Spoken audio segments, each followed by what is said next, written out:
to William's phone, it is 10:30. According to the clock, it isn't. Which should we believe? This is happening in Auburn. We have weird and wonderful things in Auburn. So you never know. Today we're going to talk about the weird and wonderful things in Auburn. And then we're going to have a little quiz of true and false that you may participate in. And you must monitor yourselves, and if you've done a good job, you may have a free bookmark as a valuable prize. Are you going to tell them you really thought about doing a piece of 20. reflective paper that they could look at for something weird and wonderful in Auburn? Yes, it was suggested by someone who will go nameless, that I won't mention the name of, that we try a mirror thing that you could look at for weird and wonderful things in Auburn. But I think that's just a hair tacky, so I'm not going to do it, despite someone I am fond of suggesting it. But I won't say who did. Yeah, no, it wasn't me actually. It was somebody else. No, it wasn't. So, we're all from Auburn. We're all aware of the wonderful things in Auburn, but there's a lot of little stuff that you might not know. Auburn boasts two firsts. The first one that everybody knows about is the world's first liquid fuel rocket was shot off here in Auburn. But what you may not know is we had the very first trolley to haul a freight car with coal in it. Apparently, in the train and trolley world, this is a big deal. So in case any of you are train or trolley fans, I thought I would mention it. So, in 1781, there were 1,025 acres of unimprovable land in Ward, which became Auburn. 100 years later, there were 355 acres of unimprovable land. So in 100 years, they figured out how to do something with about 700 acres of land you couldn't do anything with. But I feel that sets the tone. In 1781, there were 64 houses in Auburn and Ward. In 1831, there were 95. And in 1931, there were a few hundred thousand. No, there were about 1,000, I would think, then. Crowd Hill is the highest point in Auburn. It was 882 feet high, but they put the stone crusher there, and it shrank 100 feet. The stone crusher, which Ken Ethier, God rest his soul, used to take us to, was 90 feet tall, made out of solid rock, and it had a huge motor in it, and it crushed stone for the railroad. It's not that big now, it's just a ruin. But apparently it weighed so much it took 100 feet off of Crowd Hill. The lowest point in Auburn, if you care, is Auburn Pond, where the diversion tunnel empties. That's around the industrial complex. Colonel Timothy Bigelow of Worcester, the Bigelow DAR chapter, everything is wonderful. We love Colonel Timothy Bigelow. The Worcester Historical Museum has a chunk of his hair with scalp that they took out of his coffin when it was moved. Parenthetically, the Auburn Historical Museum does not do things. Colonel Timothy Bigelow of Worcester was born August 12, 1739 on Packagug Hill in what is now Auburn. He's ours. But we're not going to fight them, but I just wanted you to know. Born and bred in Auburn.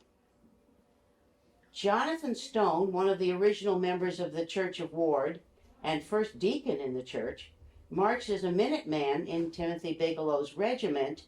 He was 50 when he went off. Back then, military age was 11 to 60 usually. But I don't know of any 11-year-olds that went off. Jonas Rice, the first permanent English settler of Worcester, had a brother Gershom. Or Gershon, but I think it was Gershom. Whom he apparently bossed around horribly, like in Gershom, that well isn't deep enough, fix it. Gershom, that wall needs to be mended. Gershom, there's a bear, get rid of it. Gershom? Whoa, Gershom. April 16th, 1736, Gershom sold his estate in Worcester and moved to Packagug Hill. He died there December 19th, 1761, at the age of 102. If you do your math, when he moved from well-settled Worcester, which had buildings and support systems, and came here, where there was nothing, he was 77. I just think that's nice. Peter Slater, born in Auburn, Ward, took part in the Boston Massacre at the age of 10. At the age of 13, he took part in the Boston Tea Party. After he served in the Revolutionary War, he purchased a farm on Packagug Hill and also ran a store. Later, he moved to Worcester, and there's a monument to him in Hope Cemetery, claiming he's from Worcester. But, you know, you just have to deal with it. I'm not bitter, really. In the late 1700s, Dr. Thomas Green made 6 house calls. Including the cost of medicine, he was paid a total of 37 cents. He probably got some chickens out of the deal, too. April 19th, 1775, a company of 26 Minutemen from South Parish, that's us, served under General Artemus Ward. Later, they served under George Washington. We rose to great heights here. November 7th, 1808, a committee of the Reverend Carey, John Rice, and Samuel Wesson was formed to stop breakage of meeting house windows. After much discussion, deliberation, and research, they prohibited the playing of ball games on town common, which saved the church windows. They could have asked anyone, why are the windows being broken? But no, we had a committee. Ichabod Washburn, the founder of American Steel and Wire, was an apprentice in Auburn from 1816 to 1818. He wasn't born here, but we helped him during his formative years. Now in 1839, William, not us, could take a train from Auburn to Norwich, Connecticut, and pick up the steamer to New York City. You could actually leave Auburn on Tuesday morning and get to New York City Wednesday morning in 1839. Now, unfortunately, a train at that time was an open stagecoach with no windows on a metal sling, no springs, behind a coal or wood-fired locomotive. So every time you turned a corner, you got thrown on the floor, and all the grease, oil, and smoke from the engine hit you right in the face. But you would be a military officer who had to get back to his unit. You would be a businessman who had to get there immediately, or a second or third son who had to get back to New York because the father died and you didn't want your brothers to copy everything. We as great women would have taken a stagecoach, which had window shades and windows, and we would have gotten to New York 2 days later, aching in every bone in our bodies, but we'd have been clean. The Captain Samuel Eddy of Revolutionary War fame and much money, and the Samuel Eddy Inn, died on the 4th of July, but we don't know what year. Apparently a rumor ran around during the Revolutionary War and shortly afterwards that if you were in the Eddy family and named your kid Samuel, then in his will he would leave the kid $100. All the children were named Samuel, including some girls. So it is very hard to trace our big Samuel Eddy's history back because it keeps getting muddled with all the namesakes and the people who changed their names legally. Which tells us, do not tell anyone what you're leaving in your will, or it may mess up future genealogists. Now, in 1879, a formation of a kind of slate called mica was found in Auburn. It was over 2 miles wide. My question is, A, how did they find it in the first place? And B, how did they determine how big it was? It was a big deal, so I thought I'd tell you. In 1884, Peter Hamill, a man over 60, well known for scrapes with the law, was often visited by Levi Lincoln Jr., who had been the governor of Massachusetts. And he would bring him provisions and they would chat for some length of time. On December 2nd, 1884, Peter was found headfirst in his well with no marks of violence. He was just... Did Levi Lincoln get tired of bringing him stuff? Or...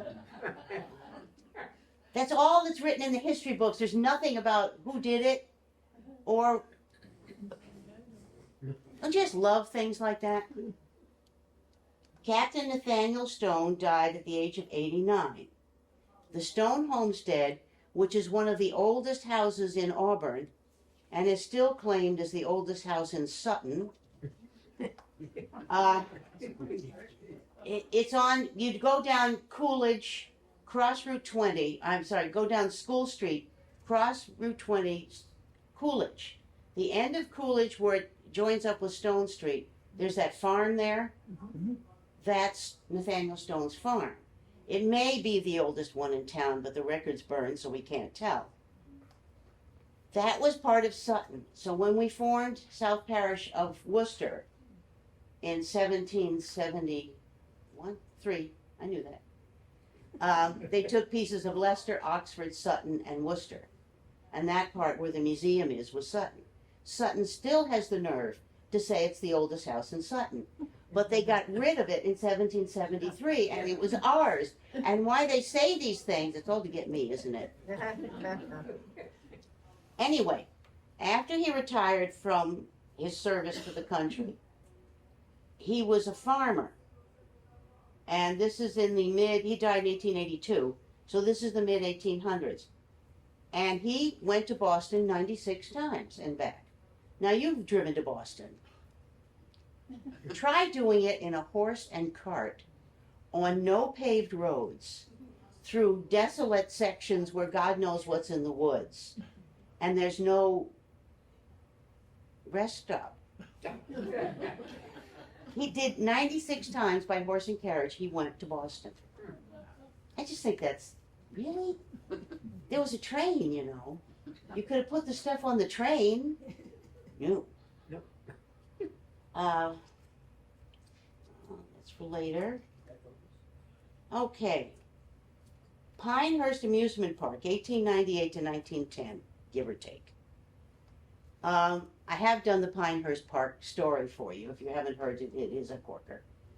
The money to build Pinehurst Park came from the same source as the money to build the Worcester Southbridge Railroad. It was all embezzled from American Optical, and the guy Wilfred Bailey was a scammer, and he was really quite a good one. And he got people all over Worcester to give him thousands of dollars toward the railway, and then he stole American Optical's money to build Pinehurst Park. He really meant to pay it back. He just never did it. The point of the trolley, he wanted to build a club for millionaires. So he also had built the Outlook Hotel in Charlton, which is on a hill. So he wanted, quite reasonably, to flood Charlton and to feed it with big game fish so that the millionaires from Worcester would take the trolley to Charlton and do big game fishing. How he was going to keep the trolley above waterline, I'm not really sure. And do millionaires who may or may not live in Worcester take the trolley? It just doesn't seem reasonable. But then stealing money from American Optical and embezzling it from all those people doesn't seem reasonable either. He was caught, but they didn't want to file charges because it would have been embarrassing to everybody involved. So they just politely asked him to leave town.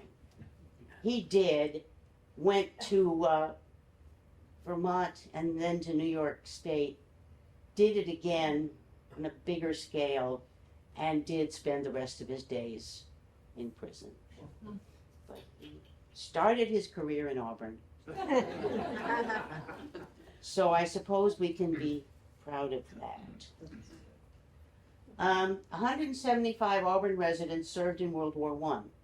Only 2 died.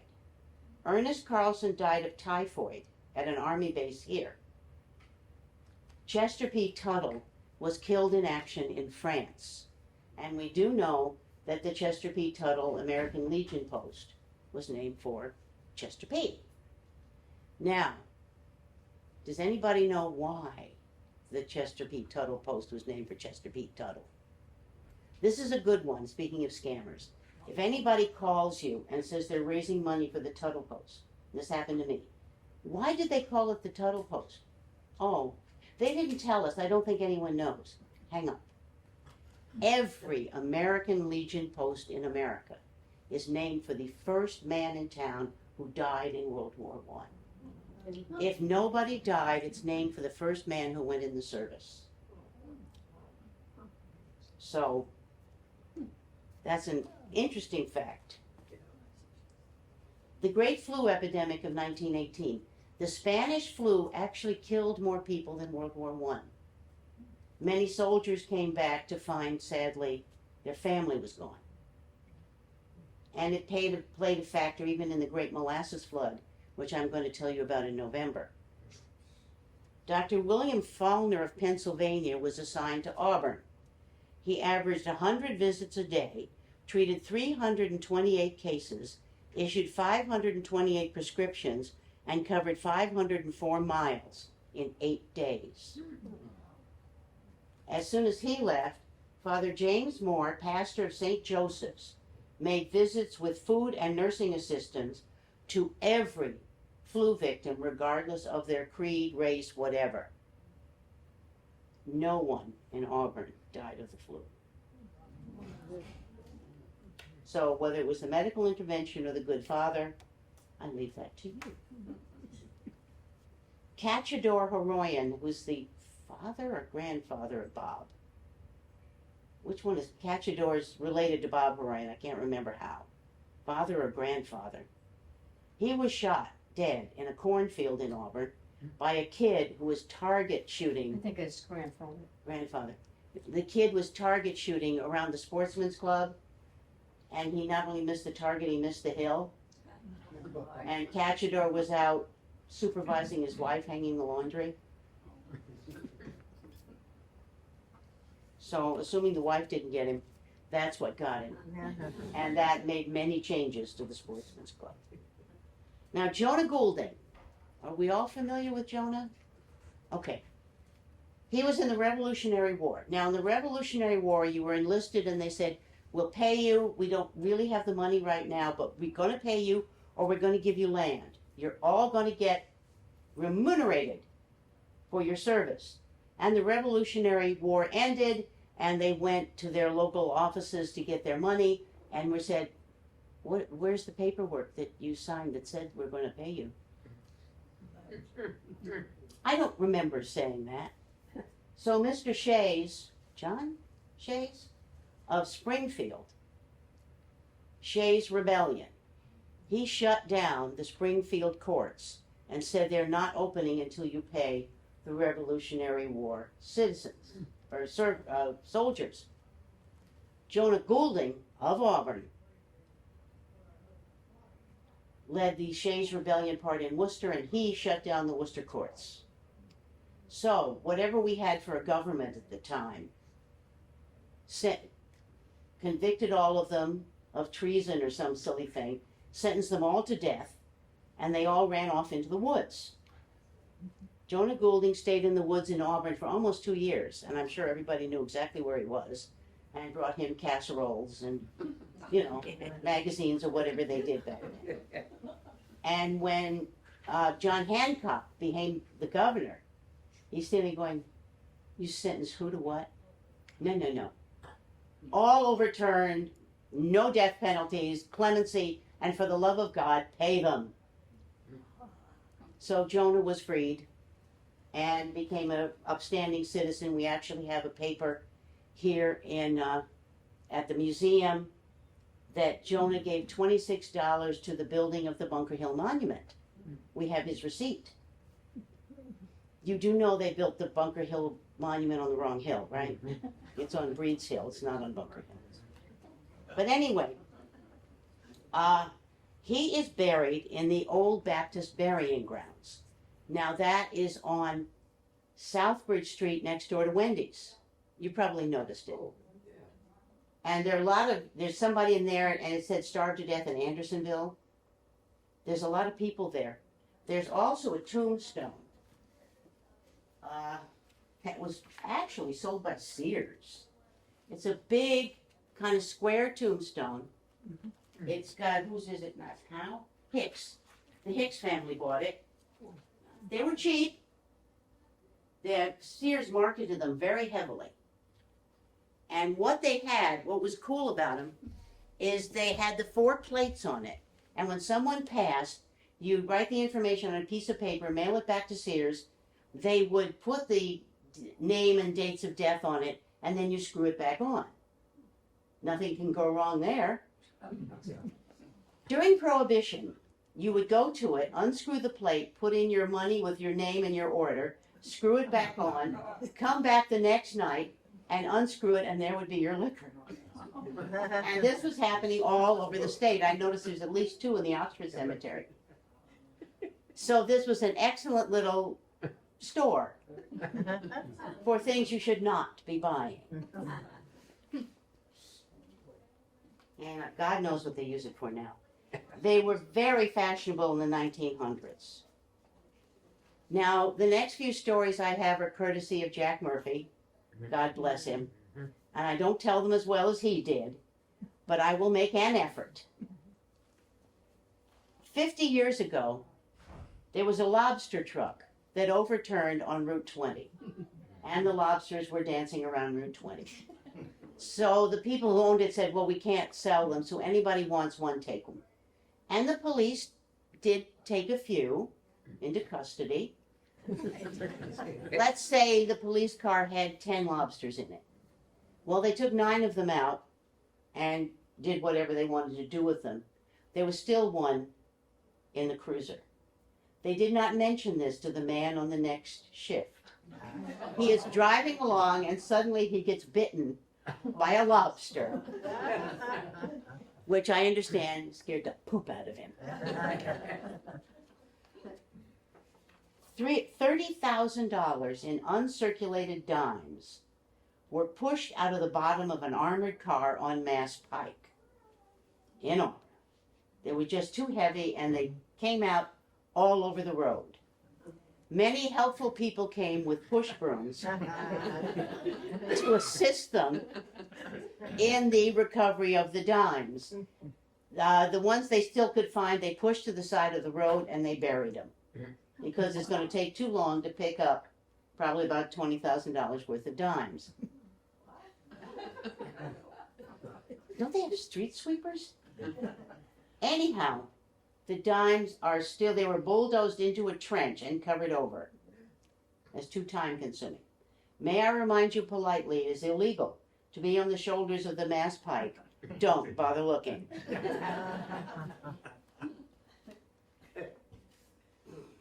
There was a truck in the parking lot of the New Yorker diner. The heater in the trailer was run by propane, which blew the back doors off the truck, followed by an enormous explosion of bananas all over the place. I don't believe anybody picked them. Is that from Banana Foster? Yeah. It's just yeah. Okay. There was a fire in a truck on the Mass Pike in Auburn. Terrible smell. It was full of rubber hockey pucks. This is in the 50s. The load was partially destroyed. So they put it all into various front loaders and drove it to the Auburn dump. Every kid in Auburn was at the dump getting free hockey pucks. Okay, now I have Auburn true or false. And you have to tell me if it's true. There's 3 things I've wanted more than anything, 4 things I wanted horribly at the museum. I wanted a picture of Julie Bancroft. I wanted a Marine uniform for our collection. When I came to the museum the first time, about 15 years ago, there was a document that was signed by the 3 selectmen of Ward. It was the dedication of Mount Auburn Cemetery in 1830. They all went. I believe that is why they named Auburn Auburn. 6 years later. 6 years later. 7 years later. Because Mount Auburn Cemetery was the first garden cemetery in America. And this tourism was picking up in the 1830s. And I'm sure somebody said, they went to Boston to change the name of the town to Sullivan after the late governor. And we do know that somebody said to somebody else, probably a Bancroft to a Knowles, doesn't that sound a little Irish? And they named the town Auburn. Now, most people think it's because of Oliver Goldsmith's poem that was published in the 1700s that starts, Auburn, sweet Auburn, loveliest village on the plain, where joy and happiness greet the swain. And there's 31 Auburns in America, and like half of them are named for the poem. They never read the poem because it goes on to death, destruction, black mold. Everybody is gone. Oh my God, what are we going to do? Nobody in their right mind is going to name a town after that. But I think it's because of the Mount Auburn thing. And the late Ken Knox thought the same thing. So I want that. And the other thing I wanted was a picture of Joel Goulding's house, which was on Southbridge Street on Goulding Drive, where the CVS is. When they built the CVS in 1960 something, they tore down Goulding's house. Imagine if I could have had that for the museum. So, about 9-10 years ago, I was visiting my cousin in Florida, bless him, and I got an email from Evelyn Bartlett. How you doing? How's your cousin? Found a picture of Julia Bancroft. Looking forward to having you come back. And I had to peel myself off the ceiling on that. And they did. You've seen, if you come to the museum, I never thought of her as a blonde, but Evelyn winkled out the picture. I'm having no luck on the Auburn thing. I guess it must have been loaned to us. But there's no paperwork. So if anybody knows where it is, please. Just let me at least get a photocopy of it. A Marine uniform. We had a man who came in, and I was saying, I'm sorry, we don't. We have World War I Navy, World War II Navy, World War II Army, Korea Air Force, and a Coast Guard uniform, pre-World War II Coast Guard uniform. But I got nothing. And he said, oh, I was in Vietnam. I was a Marine. I'll bring you my uniform. Yeah, right. Did. Most people promise me things and don't show up. So, last week, a guy came in, never saw him before in my life, said his mother was Althea Warren, who used to run many things in town. And he had a beautiful picture of the house that was where Wendy's is. And I said, oh, that's near where Jonah Goulding's house is. I might have a picture of that. I'll bring it in. Did he? Or didn't he? No. He did. Jonah Goulding's house. He did. It's so exciting. We have the real one, or the actual one, but this, it's a 5 windows up, 4 windows down door, colonial house.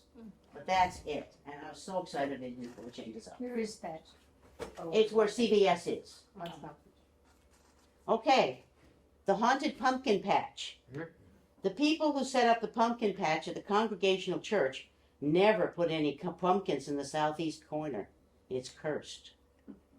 Whenever you put a particularly large orange pumpkin in that corner, it suddenly develops a small round mouth and starts insulting everyone. Then it bounces down the road demanding to be elected president. True or false? Okay.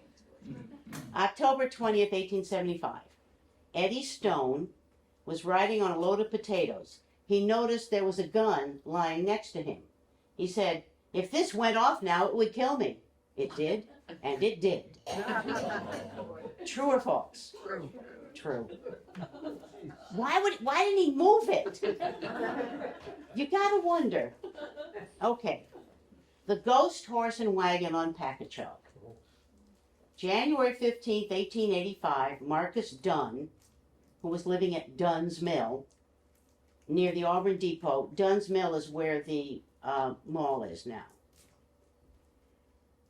Alleged to be drunk, drove his horse and wagon in front of a train, thinking he could beat them out. He was hit by the train. The poor horse was killed. The wagon was demolished. Dunn was carried on the front of the train quite some distance. Before it managed to stop, he slithered off the front of the train and walked home.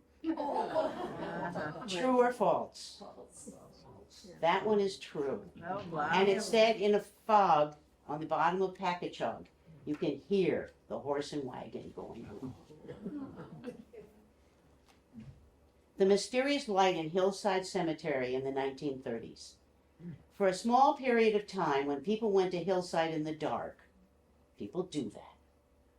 A mysterious light would follow them as they were jogging or walking or visiting a grave. And all it did was follow them. Never closer, never farther, but it was there. Till they ran. And after the 5th or 6th time this happened, the police put a stake out. And they solved the problem. Is that true or false? Sure. Remember Alice Ray? Yeah. It was her brother with a long stick and a lantern. And the policeman caught him, scared the crap out of him, and suggested he find another hobby. Okay, the next one is the ghost of Rocketland. The legend is this was a bully who pushed the kids so high on the swings they either fainted or fell off. One day, the swing came back and hit him in the head, and he's doomed to wander Rocketland. True or false?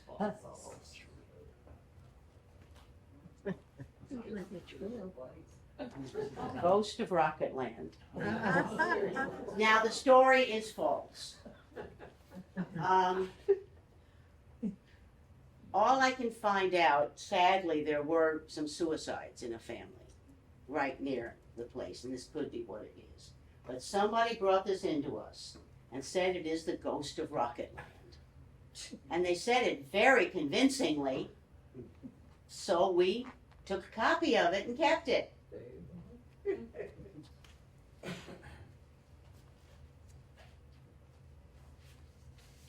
The janitor of the center school.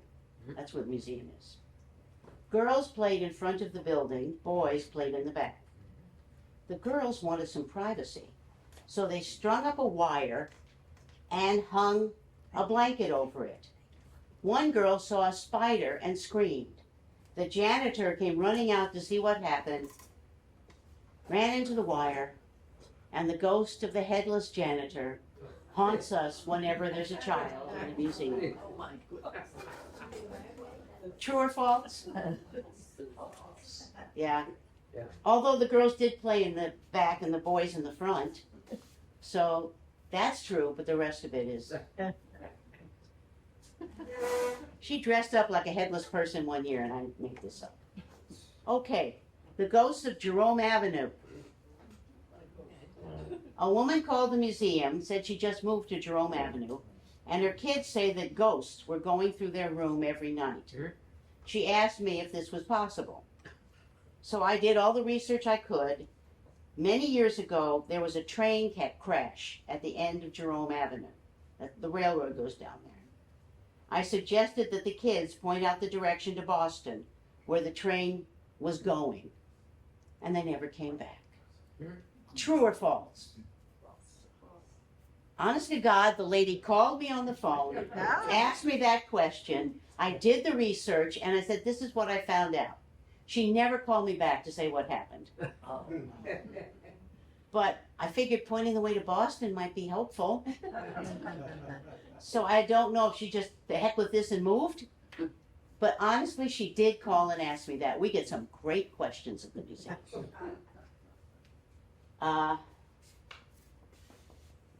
The motorman's ghost. We have a picture of the summer trolley. Help me. That I didn't put in the right place. And maybe I don't even have it. I'm just gonna start to cry. I thought I was well prepared. I have it somewhere. Anyway, it wasn't easy to get a job as a mortarman. And, there it is. I wasn't in the wrong book. So people would get the job and you get a pension, you know, because the trolley was taken over by a reputable company. This is from the early 1900s. Driving a trolley was fun. And some people don't want to give it up, ever. And if you look at this picture very carefully, you will see the ghost of the motorman, very pale, standing behind the people.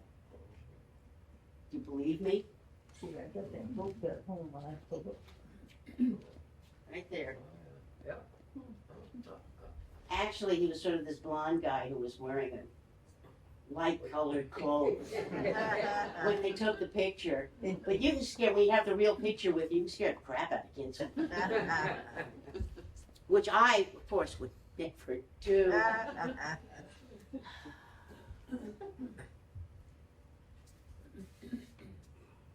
The jumping magpie. Long ago, the nipmunks were plagued by thieving magpies who stole everything shiny, including the flint they needed to make fire. One day, the shaman caught a magpie and cursed him to become glass. But the shaman sneezed in the middle of the curse, so the glass magpie, who used to sit on a TV in Auburn, often leaps off as an escape attempt, but he never gets anywhere. Is that true or false? I'm not sure about the shaman part, but Evelyn Bartlett, God rest her soul, had a glass magpie, and Helen, you guys can attest to this, that every now and then jumped off the television for no reason at all. There was no truck going by, there was nothing, it would just suddenly decide to make a break for it. I don't know who got the magpie in the will, but I would have loved to have had it at the museum. The Devil's Rock, Oxford Street, in a pasture a half a mile past Old St. Joseph's Church. There's a ledge in the southeast corner where you can see Worcester, the Worcester Hills, and a lot of Auburn. There is a gigantic human footprint. There are gigantic human footprints in the shale rock. They were last seen in 1930. Are they still there? No one knows. Did I make that one up? No. Sounds true. That one's true. Nobody has seen them since. That's kind of spooky. Admiral Byrd, you remember Admiral Byrd? You don't remember it because you're old. But Admiral Byrd went up to the Antarctic every now and then, and he had this giant snow machine that was sort of a cross between a snowplow, a van, and an RV that he took around the country. And one day he brought it to Auburn to show it off here. Is that true or false? True. Dick Steelman got a picture of it.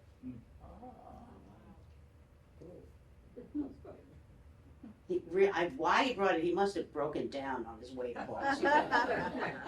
I'm sorry, I just can't see somebody in the level of Admiral Byrd saying, I'll take this to Auburn.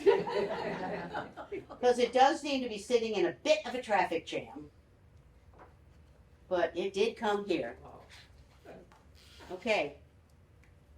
A woman was doing grave rubbing at Hillside Cemetery. She was kneeling on the grave and began to give in. She screamed, "He's got me," and was never seen again.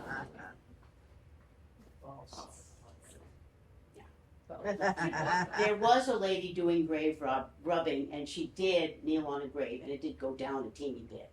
So I. And finally, from the museum, the haunted carved coconut monkey head. The carved coconut monkey head was come up with during World War II by people who were in the Pacific. And in war, you're either bored out of your mind or terrified. There's just, that's it. So they were often bored out of their tiny little minds, and for some reason they decided it was a good idea to carve coconut monkey heads.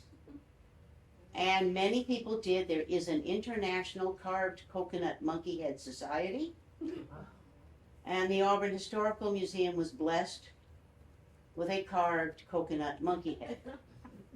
During the pandemic, it decided to go for walks. And one day it would be on a ledge, one day it would be in this cabinet, one day it would be in another cabinet. It just was everywhere. Is that true or false? It's true, you're supposed to when you're moving it around. I didn't do it with Zach. My first choice. Our Zach, God bless his socks, works at Worcester State University and he's working from home. But he lives with his mother and father, I think. And the mother could not understand working from home, so she kept wanting him to fix this, paint that. So he came into the museum every day. And I usually walk by keeping an appropriate distance, just to, so I'm staying home by myself. I'd go in to see how things were, and there the thing was. So my birthday is 2 days off from one of my dearest friends' birthdays. So we decided, and I had been telling her about this in emails, and we were going to have lunch together at the museum. So I set the table 6 feet apart the night before, so she could go on one side, I could go on the other, and we had air circulation, kept the door open, and she got the Chinese food, and when she comes in, goes, "So you're going to stop that nonsense about the carved coconut monkey head?" And Zach had put it right over the table. She said, "Oh my gosh, that thing is creepy." So it finally found a home in the dairy cabinet under a Thorson's dairy hat, where I maintain it is very happy and doesn't want to go anywhere else. My only question is, did the guy who carved it get back? Is he the one who brought it back? Or did it come back with his stuff? I'd like to know that. So anyhow, that's what I have to tell you about Auburn. If you haven't seen the Auburn book, it's here. If you want to see the photographs more closely, they're here. And if you think you got the questions right, you are welcome to a bookmark for a valuable prize. Thank you, and hope to see you at the Harvest Supper for the museum October 12th. Renee in the green shirt can help you with that. And the meeting tonight at the Sportsman's Club at 6:30. Orville Sheldon is going to do a lovely speech for us, and we do love it. So thank you very largely. Thank you. Hope you enjoyed it.